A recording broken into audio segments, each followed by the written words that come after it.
Olá, sejam bem-vindos à nossa aula de hoje, quando estudaremos o último evangelho, o Evangelho de João.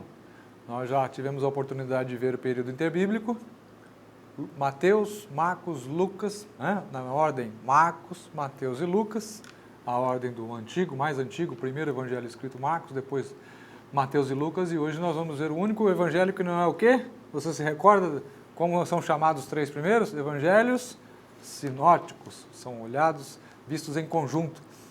João não está incluído nessa categoria, nesse grupo de evangelhos sinóticos, porque ele tem uma abordagem diferente, né? Ele começa o seu evangelho e dá muito mais destaque a características da divindade de Jesus. Isso fica muito claro logo quando você abre o texto e começa a ler. No princípio era o Verbo, e o Verbo estava com Deus, e o Verbo era Deus. Ele começa de cima para baixo. Diferente dos outros que começam traçando a genealogia até ligar Jesus a Abraão, que era o patriarca, ou mesmo a Adão, que havia sido criado por Deus, gradativamente vão construindo a figura divina de Jesus. João não, João já parte desse princípio. E eu disse, já em aulas passadas, que quando João usa esta expressão, no princípio era o Verbo, e o Verbo estava com Deus, na verdade, ele está resgatando já um princípio teológico, um conceito teológico presente dentro da teologia dos judeus, que é um resgate do primeiro versículo da própria Bíblia, né, da própria Torá dos judeus, do Gênesis, capítulo 1, versículo 1. Diz o quê? No princípio, criou Deus os céus e a terra. Então, João está fazendo uso de uma imagem que já existia. Depois, quando ele vai escrever as suas cartas, primeira, segunda, terceira carta, na primeira carta ele resgata mais uma vez esse mesmo termo, essa mesma expressão no princípio.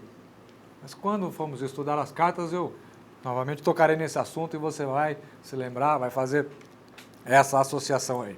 Bom, o que é que sabemos sobre João? O que é que você se lembra a respeito de João? Certamente já ouviu alguma aula na escola dominical, ou já ouviu alguma pregação, já leu algum livro. O que é que você se lembra, o que é que você sabe a respeito de João? João é o que viveu mais tempo, é o que morreu mais tarde. Por quê? Ele era o mais jovem também. Calcula-se que quando começou a andar com Jesus, fosse ainda um jovem, 18 anos, 20 anos de idade. Não se sabe precisar ao certo, mas se morreu mais tarde do que todo mundo, provavelmente na década de 90, quase 30 anos aí depois de Paulo, depois de Pedro. Então é porque era mais novo. O que mais você sabe sobre João? João era o discípulo amado, isso. O próprio texto diz, né, o discípulo a quem Jesus amava. Muito bonito isso. O que mais você sabe sobre ele? Muitos o chamam de o apóstolo do amor. Ele escreve muito sobre o amor, tanto no seu evangelho, como nas suas cartas também. Então, há muita informação a respeito de João. Muito tem sido escrito também sobre João. Há uma literatura muito farta a respeito deste evangelho, deste autor, desse texto, né, do conteúdo do seu evangelho. A gente não vai conseguir esgotar tudo que sabemos hoje em uma aula, mas é importante você participar e ler o seu manual também, e continue estimulando você. Leia também o evangelho, tome aí alguns minutos, sente um pouquinho, discipline-se, habitue-se a ler a palavra de Deus, todos os dias se for possível, lendo 3 capítulos por dia. No final de um ano você terá lido a Bíblia uma vez. Há muitas pessoas, muitos alunos que nunca leram a Bíblia quando entraram num curso de teologia, mas eu tenho prazer em estimular você, faça esse propósito, reúna aí, um estimula o outro, em um ano, quase junto com o fim do curso, você terá lido toda a Bíblia. Muito bem, a autoria do evangelho. Temos aí apóstolo João, filho de Zebedeu, irmão de Tiago, um dos 3 discípulos mais próximos de Jesus. Vocês se lembram quem são os 3 discípulos? Já falei em aulas passadas também. Quando Jesus ia para o monte, ia orar, ia para a transfiguração, ia realizar algum milagre, ele sempre chamava 3 e deixava 9 esperando um pouquinho. Quem era? Primeiro, Pedro, Tiago e João. João sempre estava envolvido com esses 3 discípulos a quem Jesus deu uma atenção especial. Não sabemos porquê, qual o motivo de Jesus ter feito isso, mas fato é que os evangelhos registram essa ocorrência. Era irmão de Tiago e ambos eram chamados de filhos do trovão, talvez por causa de alguma característica pessoal, talvez a voz forte, ou a impetuosidade, talvez não sabemos, né? O texto não diz, só diz que Jesus os chamou de filhos do trovão. Evidências da autoria. Há evidências de que João foi o autor desse texto, há evidências internas, há evidências externas, ambas estão aí. Externas, aquela turma de sempre, né? Pápias, Eusébio. Pápias cita, João faz uma referência de João, chamando-o de um ancião da igreja, né, que teria escrito esse evangelho. Lembra que eu falei agora há pouco que João foi o que viveu mais tempo, morreu lá na década de 90? Então, isso realmente confirma a informação que Pápias deu. Eusébio, historiador da igreja, menciona a primeira carta escrita por João, e evidentemente foi escrita pela mesma pessoa. Porque quando você compara o conteúdo da primeira carta de João com o Evangelho, você vai ver que as semelhanças são muito profundas. Justino Mártir, que viveu no ano 160, ele escreveu um texto chamado Diálogo com Trífo. Ele disse que o milênio e a ressurreição geral foram ensinados pelo apóstolo João, que deveria ter sido o autor do Apocalipse. Então veja aí a amarração que Justino faz. Então, associando esse ensinamento ao Evangelho. O Evangelho não fala do milênio, mas o Apocalipse fala de um período. O Apocalipse também não fala de milênio, fala de um período de 1000 dias, que é um milênio. Né? Mas muitas pessoas falam, o milênio não está na Bíblia, essa palavra não aparece em nenhum lugar na Bíblia. Realmente, a palavra milênio não aparece, ela foi criada posteriormente. Mas João escreveu que haverá um período de 1000 anos de paz. Ora, milênio e 1000 anos são exatamente a mesma coisa. Então, esse argumento de que essa teologia do milênio, que haverá 1000 anos de paz, não está na Bíblia, isso daí não tem muito apoio, não. Quando nós vamos ler o texto, nós vamos encontrar o registro que João faz a respeito do período milenial, que é ainda futuro, né? Período escatológico. Muito bem. O que mais? Taciano compôs o Diatessaron. Ele, mais ou menos no ano 150, ele declarou que o quarto evangelho foi escrito pelo apóstolo João. O que é o Diatessaron? O Diatessaron é uma harmonia dos 4 evangelhos. Então, Taciano ele juntou os 4 textos dos evangelhos e fez uma harmonia, ou seja, olha, João escreveu sobre isso aqui, Mateus escreveu a mesma coisa nesse capítulo, Marcos no outro capítulo e Lucas no outro capítulo. Então, ele fez uma harmonia. Muitas das nossas Bíblias têm harmonias. Né? Procure aí, se você tem uma Bíblia um pouquinho mais completa, tem Bíblias que tem só o texto bíblico mesmo, tem outras que têm alguns recursos adicionais. Muitas dessas Bíblias com recursos adicionais, Bíblias de estudo, elas apresentam uma harmonia dos evangelhos. Né? Procure na sua, talvez tenha. Né? Taciano fez uma harmonia com os 4 evangelhos, então isso é uma inovação que ele introduziu lá atrás e que hoje as editoras têm adotado, porque facilita, né, a leitura, facilita o estudo, às vezes quer pregar uma passagem, mas aquela passagem não está tão desenvolvida, um evangelista não desenvolveu, talvez o outro acrescentou uma informação que o primeiro não tinha, então o pregador vai optar por usar um texto que está mais claro, que é mais amplo, que tem mais recurso. O cânon muratório, também já falei dele em aula passada, datado de 165, refere-se ao Evangelho de João e ao Apocalipse de João como parte do cânon. Né? Então é um bom testemunho extra-bíblico, né, uma evidência interna da autoria de João.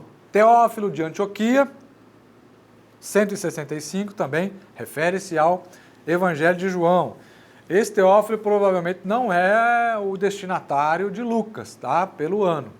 Esse Teófilo de Antioquia, ano 165. Lucas havia vivido no 1º século e morreu no 1º século também, então provavelmente não é interessante fazer a associação com a mesma pessoa, não são definitivamente as mesmas pessoas.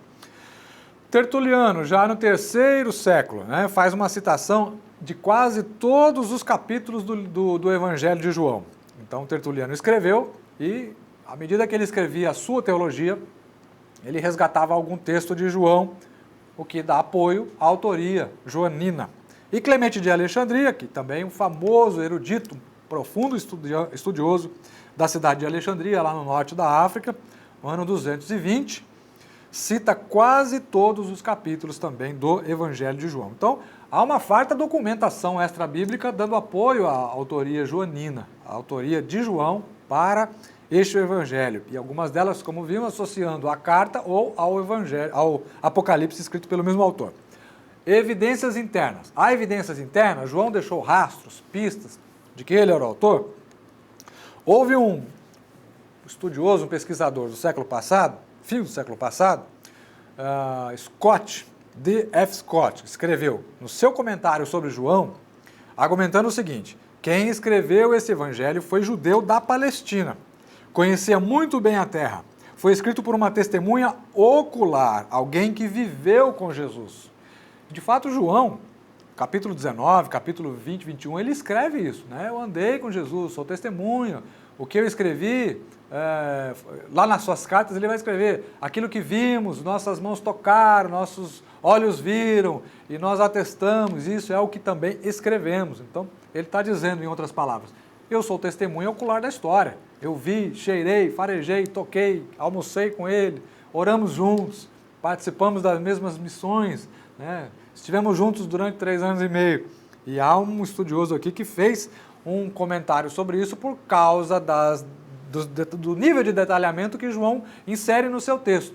Então, quando você estuda a história da Palestina e lê o Evangelho, você vai ver, olha, esse camarada passou por aqui. Essa pessoa conhecia a geografia do local, a cultura, a política, as regras religiosas e por isso compôs de uma forma ou de outra, né? Há uma referência ao discípulo que Jesus amou, né? Isso parece indicar que é o próprio autor do texto, João 13, capítulo 23, diz assim: perto de Jesus estava sentado um de seus discípulos, aquele a quem Jesus amava. É uma modéstia da parte dele, né? Ele poderia dizer, eu estava sentado perto de Jesus, mas, para não parecer arrogante, soberbo, então ele escreve na terceira pessoa. Paulo fez a mesma coisa, usou o mesmo recurso, né? Quando Paulo foi escrever aos Coríntios, dizendo que ele havia sido arrebatado ao terceiro céu, veja bem, não é sétimo céu, hein? Sétimo céu, para as pessoas da minha idade, era o nome de uma revista de fofoca feminina que tinha antigamente aqui no Brasil, não é sétimo céu. Paulo diz, eu conheço um homem, se no corpo ou fora do corpo, não sei, foi levado ao terceiro céu e lá viu coisas que ao homem não é lícito dizer. Em outras palavras, Paulo está dizendo, olha, eu fui arrebatado, fui ao céu, vi coisas que se eu contasse para vocês, vocês iam me chamar de maluco. Então é melhor eu não contar, né? E aí ele continua dizendo, né, olha, para que eu não ficasse exaltado pelas grandezas das revelações que me foram dadas, foi-me dado um espinho na carne, a saber, o mensageiro de Satanás, para me esbofetear. Ou seja, eu acabei entrando na prova que era para eu não me ensoberbecer, para não ficar dando uma de gostosão, olha, eu sou o apóstolo bom da boca aqui, Jesus tem negócio comigo, me levou lá para o céu, me mostrou umas coisas que para vocês ele não mostrou, mas mostrou para mim porque eu sou bom. Então, ele fala, olha, o caminho não é esse. Eu conheço um homem, no corpo ou fora do corpo, eu não sei, Deus o sabe, né? João usa o mesmo recurso aqui. É um recurso literário para poder manter ali a sua humildade, né? De certa forma, foram homens humildes, foram homens que entenderam a sua missão, né? Bem diferente de muita gente de hoje, né? Que quer se gabar de muitas coisas que fizeram, até daquilo que não fez, né? Aí você vai traçando um paralelo, você que está estudando teologia, que é para poder melhorar a sua vida espiritual e melhorar também o seu serviço, a sua atividade ministerial. Então você vai, por favor, vai fazendo comparações, como é que esses homens pensavam e como é que hoje nós estamos pensando. Nós precisamos beber nessa fonte aí, a palavra de Deus, e ver qual é o ensinamento que eles estão dando para nós, qual era o perfil desses homens que andaram com Jesus, para que a gente possa procurar nos parecer cada vez mais com eles. Primeira carta de João, ele escreve, aquele que diz que está em Jesus, também deve andar como Jesus andou.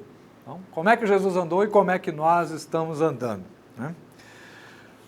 Com relação às datas, existem aqui 2 possibilidades de datação da carta, do Evangelho de João. Tradicionalmente, acredita-se que esse Evangelho foi escrito tardiamente, lá no ano 90, entre 90 e 95. É uma possibilidade que existe em função de uma referência a um texto que Clemente de Alexandria escreveu, fazendo o seguinte registro.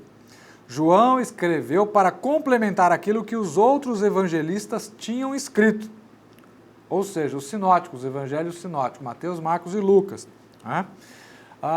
Se João escreveu para complementar os outros, então a tese seria de que ele não escreveu lá atrás, bem no comecinho da igreja, teria escrito tardiamente, né? Essa é uma possibilidade, nós não temos tanta certeza de que esse foi o caso, não. Temos trabalhado com a possibilidade de que o Evangelho de João foi escrito bem antes, entre o final da década de 50 e a década de 70, mais ou menos no que seria o auge, vamos chamar assim, o auge do ministério de João, considerando que ele começou o seu ministério lá no ano 30, na década de 30 com Jesus, né? Depois saiu para pregar o Evangelho, ele não ficou o tempo todo lá na sede em Jerusalém, ele saiu a campo, né? E depois vai compor o seu Evangelho, o primeiro documento que ele compõe, depois as 3 cartas, né? E por último o seu Evangelho, o seu Apocalipse, esse sim já datando da década de 90, esse já no período em que ele estava preso por causa da pregação do Evangelho. Ele fala isso no livro do Apocalipse. Ele estava na ilha chamada Patmos por causa da pregação, por causa da palavra. Estava preso por causa da palavra, ou seja, ele foi preso por pregar o Evangelho. E a ilha Patmos era, você conhece um pouquinho de história, a ilha de Alcatraz, né? Era uma ilha para onde eram enviados os presos da época, né? Patmos era uma prisão que ficava nessa ilha, então eles eram enviados para lá para ficar afastados do convívio da sociedade. Propósito do livro. Qual seria o propósito do Evangelho de João, né? Tem havido muita polêmica a respeito dos propósitos, de um propósito específico de quando ele escreveu. Clemente de Alexandria acreditava que João havia escrito este Evangelho para poder completar uma carência, suprir uma carência de texto reforçando a divindade de Jesus. Por isso o seu texto teria saído tão diferente dos outros. Não que destoasse, que contradissesse, não há contradição entre eles, né? Há contrastes, né? Contraste é uma coisa, contradição é outra. Quando eu digo que o Brasil é um país rico, e aí você olha a situação de determinadas regiões do país, no Nordeste, que você tem pobreza extrema, não é uma contradição, né? É um contraste. O fato de existir pobreza numa região não significa que a outra não possa ser rica. Não, o Sudeste é rico, o Sul é rico, mas regiões do Nordeste são regiões pobres. Então isso é o quê? É um contraste entre riqueza e pobreza dentro do mesmo país. E o fato de João dar ênfases diferentes que outros autores não deram, não se constitui uma contradição, se constitui um contraste, é um complemento. Um enriqueceu determinado aspecto, o outro enriqueceu outro aspecto. Alguns acreditam que um dos propósitos principais de João teria sido combater o gnosticismo, a seita gnóstica, o gnosticismo docético, né? O gnosticismo, eu já disse, quando falei na aula sobre período interbíblico, era uma espécie de religião que reunia todo tipo de crença, tudo que você apresentasse, eles arrumavam um jeito de adotar, de assumir aquilo como parte da sua filosofia, parte da sua doutrina. E já falei também, né, quais eram as principais características, o ocultismo, filosofia, a questão da supervalorização do conhecimento, um conhecimento místico, esotérico, que só um grupo de iniciados e privilegiados teria acesso, né? E João combate isso, especialmente nas suas cartas, ele combate muito isso. E há um respingo, parece que nos evangelhos, no evangelho dele, ele em determinados momentos, determinados textos, você observa que ele cutuca os gnósticos com relação a isso. E o ensino docético também. O docetismo era uma heresia do início da igreja, né? A palavra docético vem do grego dokel, que significa aparência, né? Esses docéticos, esses hereges, ensinavam o seguinte, que Jesus não havia sido homem.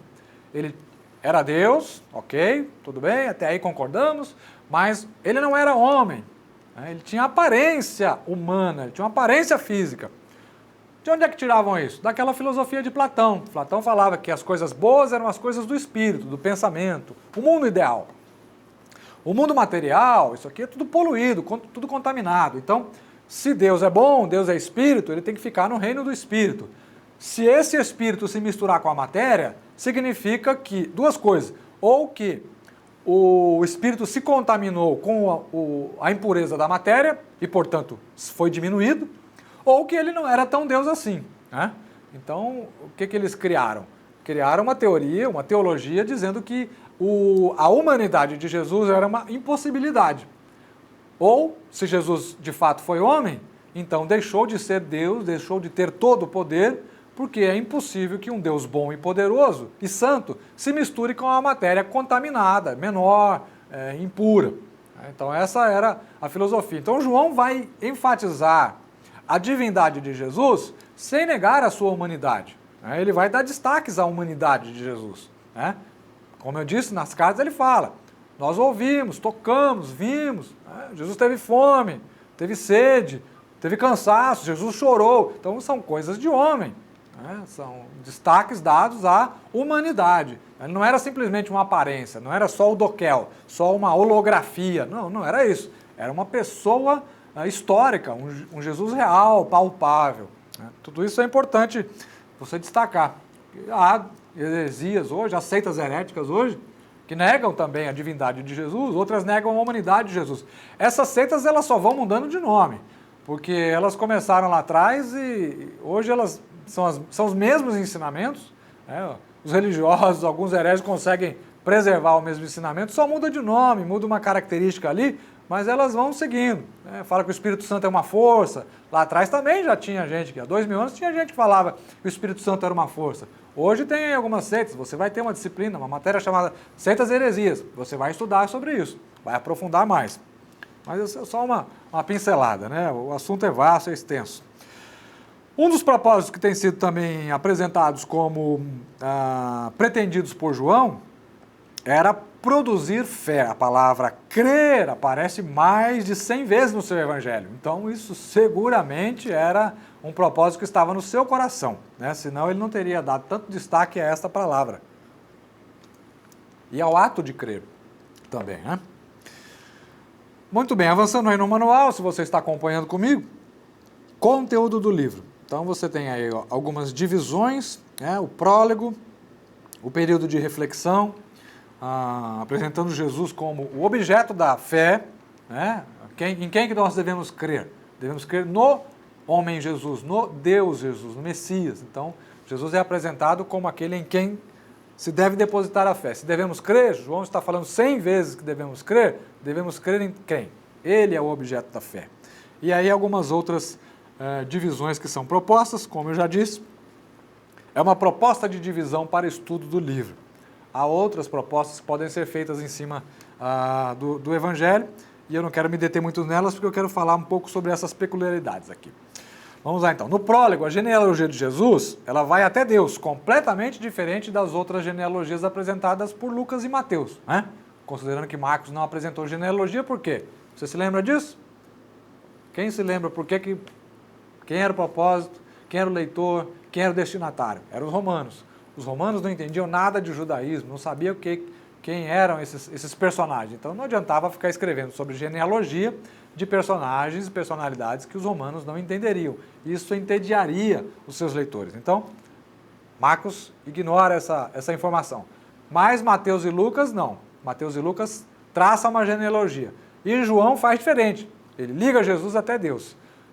Mateus já havia ligado Jesus a Abraão, o patriarca da nação.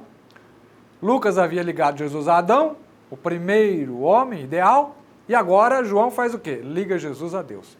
Então, você veja que as informações, embora sejam diferentes, são complementares. Então você tem genealogias diferentes, mas que se complementam. Elas têm o seu propósito, o seu objetivo claro.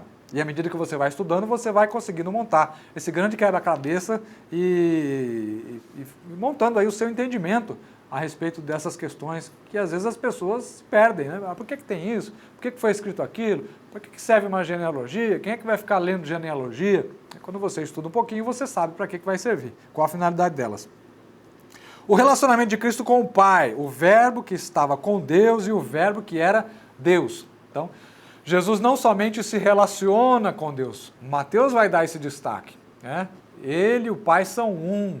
Aí, Tomé, mostra-nos o Pai. Mas como, Tomé, que você faz um pedido desse para mim? Eu tenho estado tanto tempo com você, quem vê a mim, vê o Pai. Agora João vai fazer vai dar a mesma informação, só que de maneira mais profunda. Ele vai dizer, olha, são a mesma pessoa, né? Não só Jesus se relaciona com Deus, mas como também Jesus é o próprio Deus, né? E Paulo lá na frente vai dizer, olha, nele habita corporalmente toda a plenitude da divindade, pleroma, palavra grega plenitude, ou seja, não no Jesus ressuscitado. Quando Paulo escreve isso, ele fala, é no Jesus homem, ele fala, nele habita nos somáticos, ou seja, no corpo físico dele, não no corpo ressurreto. Paulo diz, no homem Jesus habita a plenitude da divindade. Muita gente fala assim, Jesus quando encarnou perdeu os seus atributos divinos, ou abriu mão dos seus atributos divinos. Não, isso não é verdade, né? Paulo refuta isso.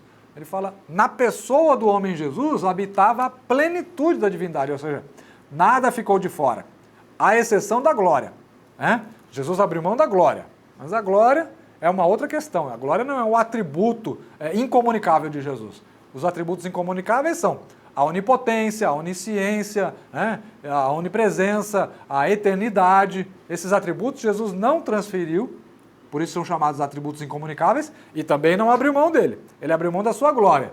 Filipenses capítulo 2, versículos 5 a 11. Pelo que sendo achado na forma de Deus, não considerou que o ser igual a Deus era algo a que devia apegar-se, mas esvaziou-se a si mesmo, assumindo a forma de homem, né? Então ele abre mão da sua glória, mas não abre mão dos seus atributos. Então aqui, Jesus vai, no texto de João, Jesus vai encontrar um apoio para esse tipo de pensamento, mostrando que os apóstolos pensavam da mesma maneira, eles estavam dentro do mesmo conjunto de informações. Embora dessem informações complementares, umas diferentes das outras, mas eles estavam todos alinhados com o mesmo pensamento, a mesma teologia, não havia divergência, né? Tranquilo até aí? Que fôlego, hein? Temos que avançar mais um pouco, tem muita coisa pela frente ainda. Vamos ver um pouquinho então, mais à frente aí no seu manual, as afirmações que Jesus fez. Essas são interessantes. Quero chamar aqui a atenção para as afirmações do tipo eu sou. Jesus fez afirmações, eu sou, do grego ego eimi, eu sou. Ele fez 7 afirmações como essas no seu evangelho. João registrou vários grupos de 7, né? 7 sinais, 7 afirmações, vamos ver quais são. Primeiro, ele afirmou, eu sou o pão da vida. Capítulo 6, versículos 35 a 51, você tem registrado aí, né? Só que quando Jesus afirmou, eu sou o pão da vida, ele fez isso um dia após multiplicar os pães. Multiplicou os pães no dia seguinte ele fez essa afirmação. Ele diz, eu sou a luz do mundo. Ele fez isso na cura do cego. Ou seja, o cego nunca tinha visto nenhuma luz, a luz do sol, nenhum tipo de luz, luz do candeeiro. Aí Jesus agora cura um cego, mas fala, você está encantado com a luz? Não fique encantado com a luz. Eu sou a luz do mundo. Depois ele faz uma afirmação. Eu sou a porta das ovelhas. Após explicar a respeito da porta. Jesus estava dando uma explicação sobre porta, retomando uma passagem do Antigo Testamento. Ele fala, eu sou a porta das ovelhas. Eu sou o bom pastor. Depois dele falar a respeito de quem não era o proprietário das ovelhas, ele fala, o proprietário das ovelhas é o bom pastor, e o bom pastor sou eu, capítulo 10. Eu sou a ressurreição e a vida. Ele disse isso antes de quê? Antes de ressuscitar a Lázaro, né? Falou isso para as irmãs de Lázaro. Ele falou, eu sou o caminho, e a verdade e a vida, antes de subir aos céus. E ele disse também, eu sou a videira, querendo dar um ensinamento sobre o discipulado. Quando Jesus fala, eu sou o caminho, a verdade e a vida, na verdade ele está dando uma resposta, na minha opinião, das respostas mais universais que poderiam ser dadas a respeito da função de Jesus, a respeito da sua obra. Por quê? Quem procurava o caminho, quem procurava a verdade, quem procurava a vida? Os orientais, as religiões do Extremo Oriente, até hoje procuram um caminho, né? O budismo, por exemplo. O budismo, algumas seitas budistas, poucas seitas budistas falam em vida eterna. Mas a maioria do budismo e outras religiões do Extremo Oriente, eles falam a respeito do caminho do equilíbrio, né? A busca de um caminho espiritual, a busca de um caminho de tranquilidade, de serenidade, né? A verdade. Quem é que buscava a verdade? Lembra-se no julgamento de Jesus? Jesus fala a respeito da verdade e Pilatos desdenha de Jesus. O que é a verdade? Parece que eu vejo Pilatos fazendo essa pergunta e dando as costas para Jesus. Como que você é um nazareno, vem falar de verdade? Os filósofos da Grécia, há 600 anos já estão refletindo a respeito da verdade, não chegaram a um consenso. Você é um galileu falar sobre a verdade. O que é a verdade? Né? Então, Jesus estava dando uma resposta para todas aquelas pessoas que supervalorizavam a filosofia como maneira de salvação. E a vida? Quem é que estava buscando a vida? Os próprios judeus. Os judeus buscavam a vida. A preocupação deles era com a vida terrena, a vida terrestre, a vida futura com Deus também. Né? Então, quando Jesus fala, eu sou o caminho, eu sou a verdade, eu sou a vida, na minha opinião, repito, ele estava dando a resposta mais ampla, a resposta para todos os povos, a resposta para todas as religiões e filosofias, né? Filosofias teológicas, religiosas, humanas, humanísticas, científicas, ou seja, Jesus é a resposta para todos, indistintamente. Ele é o caminho, ele é a verdade, ele é a vida. Muito bem. O que mais temos em João? É uma riqueza muito grande, tem muita coisa a ser estudada aqui. Como eu disse, uma aula só vai só estimular vocês, porque há muito que estudar. O Evangelho de João daria um curso à parte, somente sobre os evangelhos, mas ele não tem essa disposição toda. Né? Vamos então ver aqui o que mais o nosso manual traz, o que é preciso destacar para você, pelo menos de maneira introdutória, a fim de que quando você tomar o Evangelho de João para ler, você sabe do que se trata. Né? Divisões aqui, mais uma vez, uma proposta de divisão, diferente do que foi feito há pouco aqui, a respeito do conteúdo, que também o conteúdo está especificando o que o Evangelho vai trazer, e as divisões em duas partes aqui propostas, uma que fala a respeito da apresentação de Jesus diante do mundo, né? Jesus opera sinais e milagres para as pessoas do mundo, para as pessoas de fora. Quem já crê não precisa de sinais para crer, né? Mas quem não crê pode, por meio dos sinais e dos milagres, ser levado a crer. Por isso, um sinal de Deus, um milagre de Deus, ele sempre tem este propósito. Deus não é showman, Deus não é organizador de espetáculo. Sempre quando Deus realiza algo muito grande, fantástico no meio do seu povo, no passado, no presente e no futuro, ele sempre tem uma finalidade pedagógica, ele quer ensinar alguma coisa, ele quer chamar atenção para si. Nunca Deus quer chamar atenção para o homem, porque quem faz o milagre não é o homem, é Deus. Quem faz o milagre não é o orador, não é a irmã que jejua demais, não é o pastor, não é o pregador visitante. Quem faz o milagre é Deus. Então, Deus merece toda a atenção, toda a glória deve ser dada a Ele. E Jesus tem essa preocupação de mostrar que os seus milagres, os milagres que ele realizava, eram milagres pedagógicos, visavam uma finalidade. E qual era? Ensinar alguma coisa a respeito dele, a respeito da divindade, a respeito da salvação, a respeito do reino de Deus que estava chegando para eles naquele momento. E a outra divisão do livro é a porção de capítulos que vai tratar do modo como Jesus tratou com os seus discípulos, orientou, ensinou, discipulou, preparou-os para que fossem enviados e dessem continuidade ao ministério de Jesus. Jesus morre, ressuscita e é elevado aos céus. E agora? Agora a tarefa está na mão da igreja. Aqueles 12 que haviam dado com Jesus durante 3 anos e meio precisavam continuar o serviço. Como nós hoje também somos herdeiros dessa mesma herança, somos herdeiros desse mesmo dever, desse mesmo trabalho, de levar à frente, ide por todo mundo, fazer discípulos de todas as nações, batizando-os em nome do Pai, do Filho e do Espírito Santo. Isso não caiu por terra, é uma atividade, é uma convocação que foi dada no passado, mas que vale hoje ainda para todos nós. Próximo ponto aí nós temos o seguinte, João relata 7 sinais, que são 7 curas ou milagres que são feitos. Você tem aí então a relação do 7 e o capítulo e o versículo onde isso está registrado. Eu não vou dar destaque a todos eles, mas eu convido você a ler depois. Depois também há os 7 discursos que Jesus faz. A mesma coisa, quero que você leia depois, leia na sua casa, dê uma passada aí nesses textos. Vamos então para os temas de temas especiais que são encontrados dentro do Evangelho de João. Eu não vou destacar todos, porque o nosso tempo é breve, mas eu quero chamar a atenção para alguns. Por exemplo, a palavra verdade aparece por 25 vezes neste Evangelho, né, que justifica um atributo relacionado diretamente a Deus. Né? Em última análise, toda a verdade vem de Deus. Se um demônio disser a verdade, é a verdade de Deus. Não é porque o demônio está dizendo que vai virar mentira na boca do demônio. A verdade é sempre a verdade de Deus. Então, o mundo está dividido entre a verdade e a mentira. Há uma dicotomia aí. A verdade, ela vem de Deus. Não importa quem diga. Né? E a mentira é sempre do diabo. E o próprio João é que vai dizer isso. Né? O diabo é o pai da mentira. Ele vai registrar. Né? Quem disse isso foi Jesus. Né?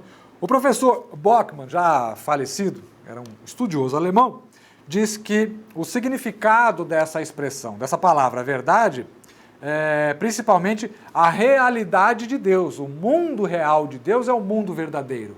Não importa se você vive pela fé, se você vive uma fé pautada pela palavra de Deus, você vive na verdade. As pessoas podem não ver, as pessoas podem não perceber, mas se isso está apoiado numa revelação dada por Deus, então você vive na verdade. Então aqui a gente exclui a fé cega. Eu não posso, ganho R$1.000 por mês, vou lá nas Casas Bahia, faço um carnezinho, fazendo propaganda para as Casas Bahia, né? Compro uma televisão de 50 polegadas, compro uma máquina de lavar, compro uma máquina de lavar louça e faço uma conta lá de 10, 15 mil reais. Ah, Deus vai me abençoar, porque Ele mandou viver pela fé. Não, isso daí é tentar a Deus. Né? Isso não é viver uma revelação. Agora, se Deus diga, olha, faça o seguinte, reúna um grupo, faça isso, faça aquilo, apoie isso, invista naquilo outro. Você tem uma revelação dada por Deus, né? Uma revelação, não uma revelação particular. Quando você observa, por exemplo, em Atos dos Apóstolos, você vê que na maioria das vezes Deus falava com um grupo. Né? Por exemplo, gosto muito da passagem de Atos 13, quando vai começar o período missionário. Eles estavam orando e jejuando e o Espírito Santo disse a eles, apartai a Barnabé e a Saulo para a obra que os tenho chamado. Então, Deus não fala para uma pessoa em particular. Né? Quando foram instituídos os diáconos em Atos capítulo 6, os apóstolos reuniram a igreja. Escolhei dentre vós 7 homens de fé, honestos e tal, para que nós passemos a ele essa responsabilidade. Ou seja, não houve uma decisão particular, houve uma decisão colegiada. Toda a igreja participou da decisão, porque havia um grupo de apóstolos ali, né, amparando, mediando essa decisão e também vendo a necessidade que havia dentro daquela igreja. Então, a verdade é um destaque que é dado dentro do Evangelho de João. O que mais a gente tem aqui? As pessoas podem ter tal ensino e não ter o contato com a realidade de Deus, né? Concluindo aí essa questão da verdade. Às vezes a pessoa ela não conhece a Deus profundamente, não conhece a Deus intimamente, mas ela pode, muito bem, conhecer a verdade mais ampla, a verdade mais geral, não conhece a verdade da revelação. Jesus disse para os fariseus, para os judeus em geral, vocês examinam as Escrituras, porque julgam nelas ter a vida eterna. E são elas que dão testemunho de mim, mas não querem vir a mim para ter vida. Então as Escrituras, elas apontam para Jesus. O fato de eu conhecer muito bem a Bíblia não vai significar necessariamente que eu sou íntimo com Jesus, que eu sou amigo do peito de Jesus. Não, significa que eu conheço muito bem a Bíblia. Né? Conhecer a Bíblia significa conhecer a Bíblia. Agora, Jesus disse, a Bíblia aponta para alguém. E quem é esse alguém? Esse alguém sou eu. Então a Bíblia diz, Jesus está dizendo o seguinte, estudar a Bíblia deve motivar você a ter um relacionamento mais íntimo e pessoal comigo. Então, se você ficar só na Bíblia, só especulando, discutindo teologia, quem escreveu isso, será que está certo, será que isso é de Deus, isso não é doutrina cristã, isso é heresia, esse tipo de discussão muitas vezes leva a um vazio existencial, porque não leva você a ter um relacionamento com Jesus. Jesus falou, vocês examinam as Escrituras, tá certo? Só que vocês têm que vir a mim para ter vida. Quem dá a vida sou eu, não são as Escrituras. Elas testificam a meu respeito, mas vocês precisam vir a mim. É como ir para a praia, né? Quando você quer ir para a praia, escolhe uma praia boa. Vai, Ubatuba. Então você pega a estrada, aí você vai lá, olha para cima, vê a placa lá, Ubatuba, 60 quilômetros. Aí o que você faz? Estaciona o carro, puxa o freio de mão e fica olhando para a placa. Ah, Ubatuba, que maravilha, Ubatuba, 60 quilômetros. É isso que você faz? Provavelmente não, né? Provavelmente você vê para que lado que a seta está indicando e aí você segue a sua viagem, né? E a palavra de Deus, ela faz isso. Jesus está dizendo, elas testificam a meu respeito, elas apontam a direção em que eu estou. Então vocês têm que vir até mim. O fim da viagem é Jesus, né? Então essa é a função da palavra de Deus. Não para ficar usando, especulando a respeito disso ou daquilo. Outra palavra que também é bem importante no texto de João é a expressão que ele usa, né, para o novo nascimento, nascer de novo, a palavra regeneração, que não é uma expressão exclusiva de João, vai ser encontrada e bem desenvolvida também nos escritos de Paulo, mas é muito importante. Ela tem implicações jurídicas, porque quando nós pecamos, nós transgredimos uma lei. Então, há implicações jurídicas. Deus é um justo juiz. A Bíblia diz que ele é um justo juiz. Deus diz que ele colocou leis diante de nós, propôs leis para organizar a nossa vida e o nosso relacionamento, com ele e com o próximo. Então, quando transgredimos a lei de Deus, incorremos em pecado. É preciso fazer a reparação desse pecado. Então, a proposta qual era? Do novo nascimento. Porque, como nós lemos lá no Antigo Testamento, a alma que pecar, essa morrerá. Deus vai matar todo mundo? Todos pecamos, todos morremos. Então Deus vai acabar com a humanidade? Não. Ele propôs um meio de salvação. Qual era esse meio de salvação? O sacrifício, no Antigo Testamento simbólico, depois viria o sacrifício pleno, completo e insubstituível de Jesus, para dar a vida eterna. Quando nos apropriamos desse sacrifício, disso que Jesus fez na cruz por nós, nós somos regenerados. Pela fé, nós nascemos novamente. Então temos uma novidade de vida, passamos a viver novamente. Quando nós aceitamos já Jesus, como é que estávamos? Estávamos vivos? Biologicamente, sim. E é importante destacar essa palavra, porque a nossa vida humana, carnal, foi preservada. Quando você peca, você continua vivo. E em grego você tem uma palavra, bios, que é a vida humana, a vida animal. A vida animal era chamada da vida bios, de onde vem a nossa palavra biologia. Mas não é a única vida que os gregos entendiam. Havia uma outra expressão, havia um outro termo que apontava não para a vida humana, carnal, animal do ser humano, mas para a vida eterna. E para falar sobre isso, eu queria dar um destaque aqui a uma explicação bem interessante e aprofundada que o Dr. Shedd faz. Vamos ouvir o que o Dr. Shedd tem a dizer sobre esta nova expressão. João tem outra mania bem comum, isto é de utilizar palavras que têm dois significados. Eu me interessei nisso, escrevi um ensaio sobre isso, fiquei fascinado com estas palavras com dois significados. Veja lá a palavra anothen, que aparece nascer de novo. No próprio capítulo 3 de João, ele usa esta palavra como de cima, porque a palavra tem este significado também. Não apenas nascer de novo, mas também nascer de cima. São dois aspectos da mesma realidade. Nós temos a palavra pneuma, que aparece em capítulo 3 como vento, mas também significa espírito. Dois significados. Ele tem a frase casa do Pai, que refere-se ao templo em Jerusalém, mas também capítulo 14 refere-se à igreja com esses muitos quartos ou dependências que vão reunir os que vão crer no Senhor Jesus. A casa do Pai é o templo, mas também é o templo invisível, que é a casa de Deus, que é a igreja invisível. Nós encontramos a ideia de cegueira, uma referência quando o homem é curado, ele é cego mesmo, fisicamente. Mas depois, no fim do capítulo, há uma pergunta, nós também somos cegos. Obviamente, seus olhos estão ótimos, não precisam nem de óculos. Mas Jesus diz, verdade, vocês que não creem estão cegos. Então, a palavra cegueira também tem dois significados. Nós encontramos o mundo tendo dois significados. O mundo é o mundo que Deus ama, quando ele envia o seu Filho, capítulo 3, versículo 16. Mas no capítulo 16, versículo 31, o mundo é aquele inimigo que Jesus tem vencido e que nós temos que vencer também, porque nós não somos do mundo. Nós temos pão que alimenta os discípulos e todos aqueles 5.000, como também nós temos o pão espiritual que desce do céu. Há uma referência no capítulo 12 sobre Jesus ser levantado da terra. É uma referência à crucificação, em que ele será entronizado sobre um pequeno assento que fica cravado na cruz, para não colocar todo o peso do corpo apenas nas mãos e nas pernas, e talvez arrebentar aqueles tendões, mas também ter segurança para poder assentar. Então, esse é o trono de Cristo. Ele é levantado para esse trono, capítulo 12 e 32, mas também uma referência à sua exaltação. Após a sua ressurreição, quando ele será elevado até o Pai. Aí temos algumas ideias sobre este grande evangelho.